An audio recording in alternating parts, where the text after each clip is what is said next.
Ano ba ang mensahe tungkol sa Bible verse na may nauuna na nahuhuli at nahuhuli na nauuna? Salamat po.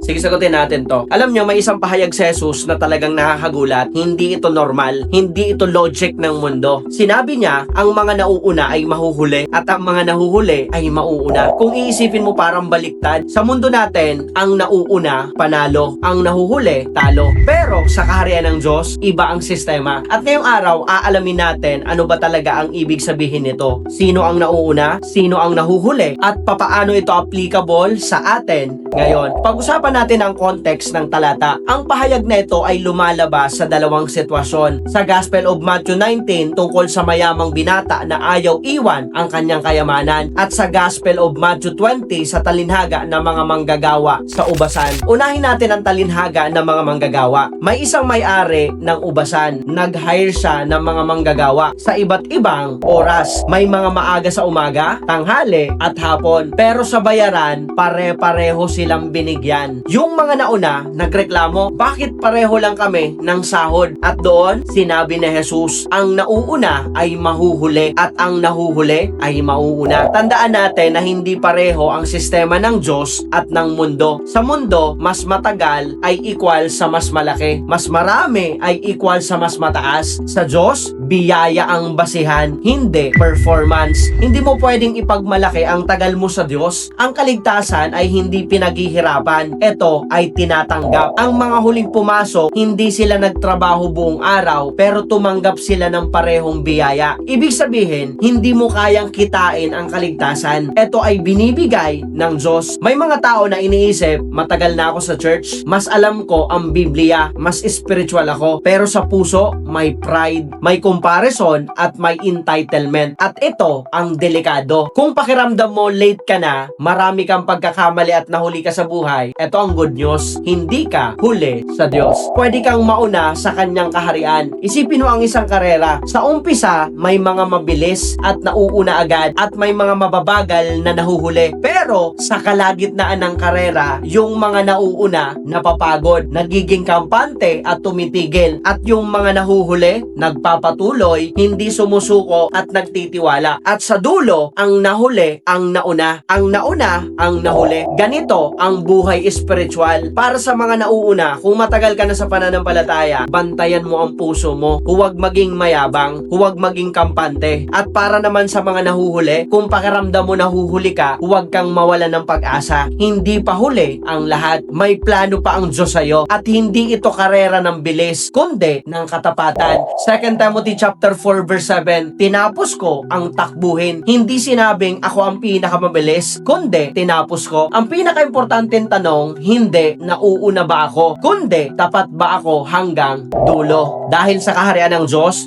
hindi laging panalo ang nauuna at hindi laging talo ang nahuhuli. Dahil ang Diyos hindi tumitingin sa bilis, tagal at posesyon. Tinitingnan niya ang puso, katapatan at pagtitiwala. Kaya kung ikaw ay nauuna, magpakumbaba ka.